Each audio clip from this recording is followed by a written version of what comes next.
Esta selfie le dio la vuelta al mundo cuando fue publicada en 2014.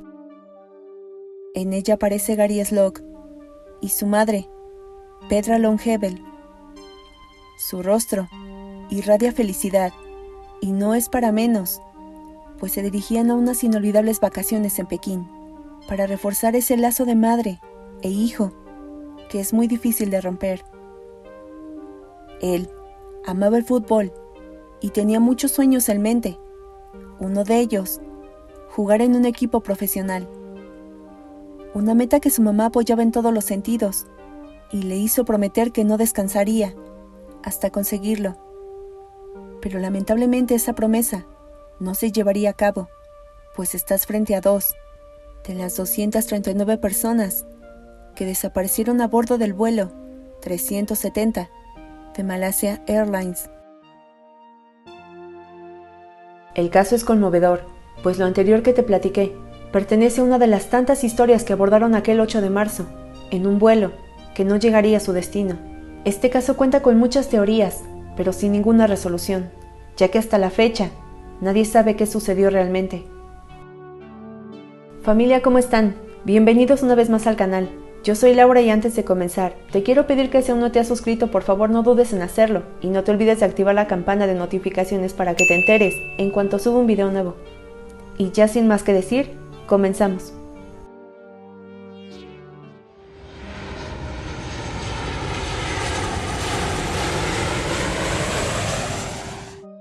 Pekín es uno de los destinos que más turistas reciben al año, ya que su majestuosa arquitectura y cultura en serio que enamora y te atrapa desde el primer instante. Justamente por esto, es el destino ideal que cualquiera desearía visitar. Y entre la lista de viajeros que visitarían este sitio, estaban incluidos los 227 pasajeros que abordaron el vuelo 370 de la reconocida aerolínea con destino al Aeropuerto Internacional de Pekín.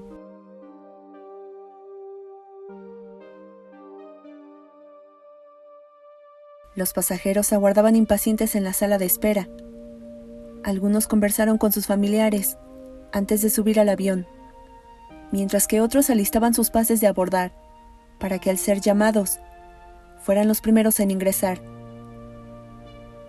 Por fin, el momento esperado llegó, y uno a uno formaron una fila para que el personal les permitiera el acceso, y una vez que finalizaron cerraron la puerta, y el capitán les dio la bienvenida. Todo estaba bajo control, tanto así que el vuelo no sufrió retraso alguno, y para muestra es que despegó a la hora acordada. El vuelo 370 estaba programado que llegaría a Pekín a las 6:30 del mismo día. Después de su despegue se desconoce qué sucedió, pero el personal del Centro de Control de Tránsito Aéreo supone que todo estuvo bien, y de hecho, solo se tiene registro de las últimas interacciones que tuvo el personal de la torre de control con uno de los pilotos, quien les indicó que todo estaba bien, y que incluso el clima estaba de su lado, pues no había nubosidad que provocara turbulencia. Sin embargo, la incertidumbre iniciaría cuando los controladores aéreos perdieron contacto con los pilotos a la 1:21. Aún así, la torre de control estaba tranquila, pues había movimiento en el radar, y esto les indicaba que estaban bien. Pero al paso de los minutos, y cuando faltaban aproximadamente 4 horas para arribar a su destino, notaron que inexplicablemente desapareció del radar. De inmediato intentaron localizar a los pilotos, pero no había respuesta.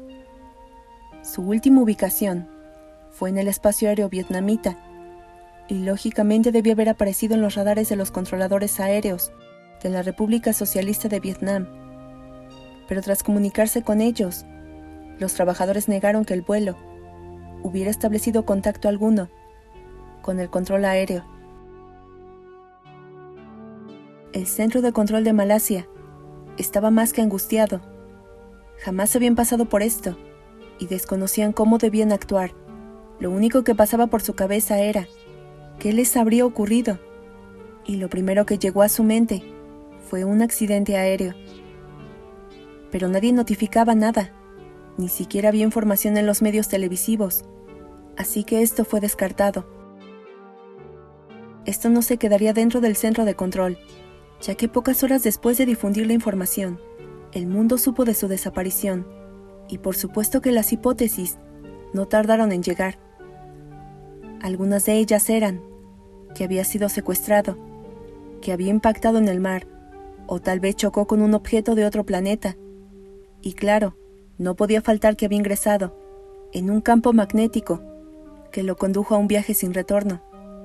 Algo así como sucede en el misterioso Triángulo de las Bermudas. Sin embargo, una a una fueron desechadas cuando las averiguaciones comenzaron a darse a conocer el 15 de marzo de 2014. En ellas indicaba el entonces primer ministro de Malasia, Najib Razak, durante una conferencia de prensa, que los datos satelitales mostraban que los sistemas de comunicación de la aeronave habían sido deshabilitados intencionalmente. ¿Y quién era el principal responsable de esto? Por supuesto, quienes estaban en cabina, los pilotos. Y es que estaban tan seguros en lo que decían, que aseguraron que el responsable lo había hecho bajo su propio riesgo, pues podría haber impactado contra algo o volado muy bajo. Solo que había un detalle: ellos aseguraban que el avión estuvo en el aire durante 7 horas después de que se perdiera la comunicación, ya que otros centros de control informaron que una aeronave había sobrevolado por su territorio sin indicar rumbo. Uno de ellos estaba ubicado en Palau Perak, una pequeña isla del estrecho de Malaca, detallando que el avión jamás emitió una señal de auxilio, por ello no abrieron la frecuencia para saber a dónde iban.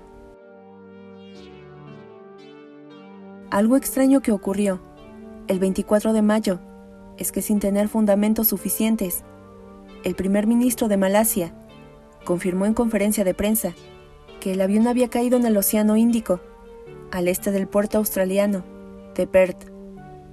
Y basados en esto, Malasia Airlines hizo lo propio a través de un comunicado en su página web, indicando el fin del vuelo 370 en la mencionada ubicación.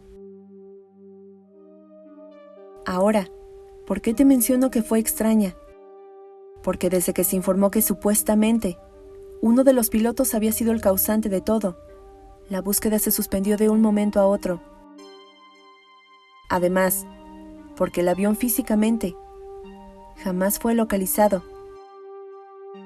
Así que el gobierno de Australia decidió contribuir a finales de junio de 2014 para dar con él, por una simple razón. Había familiares que preguntaban qué había pasado, pues ellos no le creían al gobierno de Malasia. Consideraban que había algo más oscuro, solo que nadie se atrevió a investigar a fondo. El gobierno australiano dio inicio con la búsqueda de la aeronave en septiembre de ese año, centrándose en los 58 puntos que estaban señalados a unos 1.600 kilómetros al noroeste de Perth y dentro de unos 60.000 kilómetros cuadrados, ubicados en el Océano Índico, pero de igual forma, no encontraron nada. Pasó aproximadamente un año y los familiares de las víctimas aún no tenían una respuesta clara. Ahora, lo más inexplicable es que la torre de control informó tiempo después que la última señal confirmada entre el avión y los satélites se produjo a las 8:11. Solo que la ubicación estaba muy confusa. Se sabía que era de Perth por las coordenadas, solo que no sabían el sitio exacto. Buscaron por doquier, pero no lograron dar con el avión. Hasta este punto, Y para agilizar todo, se juntaron los gobiernos de Malasia, Australia y China, quienes se comprometieron a entregar resultados, pues no había restos o alguna pista que permitiera dar con su paradero. Y tras no hallar absolutamente nada, se clasificó como un caso sin precedentes en la historia de la aviación, debido a su complejidad y dificultad para obtener datos que aclararan lo sucedido.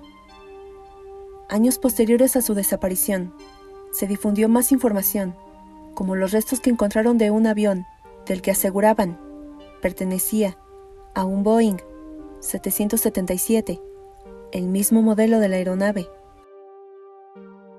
Los primeros fueron hallados en la costa de la isla Reunión, al este de Madagascar, y un año más tarde se toparon con más en las costas de Mozambique, que según el ministro de Transportes del gobierno australiano, eran en su totalidad del avión de Malaysia Airlines. Esto lo afirmó con plena seguridad, solo que ahora había una duda. ¿Cómo habían llegado ahí? ¿Explotó en el aire? ¿Se estrelló en el mar y la corriente los arrastró hasta la orilla? ¿O cuál era el secreto que había detrás? Ya que la aeronave completa no estaba por ningún lado, y mucho menos los restos o pertenencias de los pasajeros y la tripulación. Incluso un dato muy relevante que indica el informe es que es considerado inaceptable que un avión comercial pueda desaparecer y que el mundo no sepa qué fue de él y de las personas que iban a bordo. Los familiares confiaron en estas palabras, pero el caso no se esclarecía por completo, por lo que en 2017 se tomó la decisión de dejarlo abierto para futuras averiguaciones, que claro, fueran verificadas y no simples hipótesis. Se cuenta que al conocer que los restos encontrados pertenecían a la aeronave, las autoridades buscaron por todos los medios inculpar su construcción, pero varios ingenieros salieron a defender al Boeing 777, afirmando que desde el momento en que fue entregado, el 31 de mayo de 2002, jamás presentó algún fallo. Es más, había acumulado 20.243 horas y 3.023 ciclos de servicio, debido al buen mantenimiento que tenía, añadiendo que era considerado como uno de los aviones más seguros del mundo. Pero ante estas afirmaciones que dejaban mal a las autoridades, ellas se defendieron en diferentes entrevistas, indicando que el avión había tenido 2 accidentes, el primero en 2008 y el segundo en 2013, dejando a su paso tragedia y la muerte de 3 pasajeros, así que en su totalidad, tan seguro como tanto afirmaban, no era, finalizaron las autoridades de Malasia. Más de 10 naciones estuvieron involucradas para dar con su localización, pero ninguna tuvo éxito, ya que su contribución era menor a la magnitud que representaba esta misteriosa desaparición. Claro que no faltaron las especulaciones sobre un posible secuestro de terroristas que habían abordado con pasaportes robados, pero al intervenir el FBI, hallaron que todo estaba en regla. Pero sin duda, lo que más llamó la atención cuando el FBI inició con la investigación es que descubrió que uno de los pilotos, de nombre Zaharia Maksaha, había estado realizando simulaciones de vuelo con un ordenador que tenía en su casa, más o menos un mes antes de la desaparición del avión, cuyo disco duro arrojó la ruta, que era bastante parecida a la del vuelo 370. Y es que a través de un software, el FBI pudo recuperar los puntos informáticos del programa, que señalaban el sur del Océano Índico, el lugar donde desapareció el avión. Ahora el misterio que ronda la veracidad de esta afirmación es que Zaharia no tenía problemas mentales, ni ningún altercado en el pasado que hubiera influido. Este hombre era un amante de la aviación y días antes le habían realizado un estudio psicológico para conocer su estado mental. Según la aerolínea, estaba en perfectas condiciones. Otra especulación es que posiblemente fue obligado a estrellar el avión, por alguna razón desconocida, lo que explicaría el simulador de vuelo en su casa y las coordenadas donde desapareció el avión. Pero de igual forma, no hay nada que lo compruebe.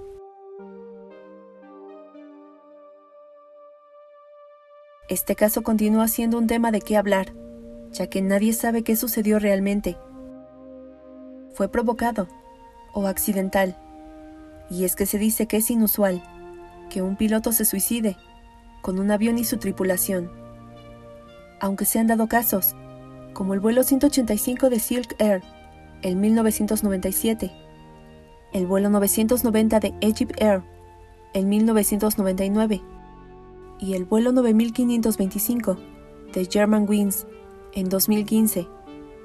Así que esta hipótesis no se ha desechado de la carpeta de investigación.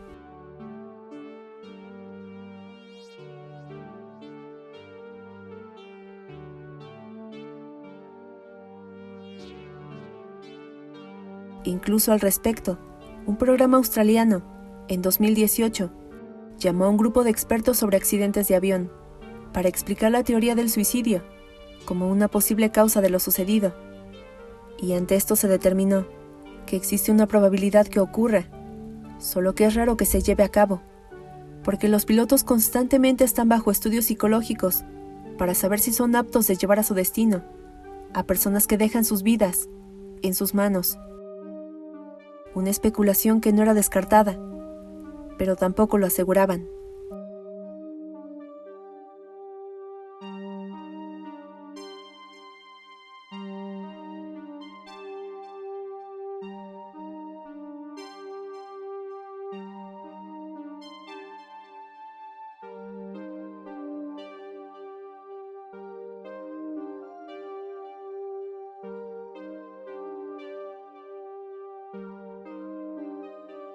El misterio que ronda el vuelo 370 continúa afectando a las familias, pues nadie sabe con exactitud qué sucedió, si fue secuestro, terrorismo, suicidio o un accidente.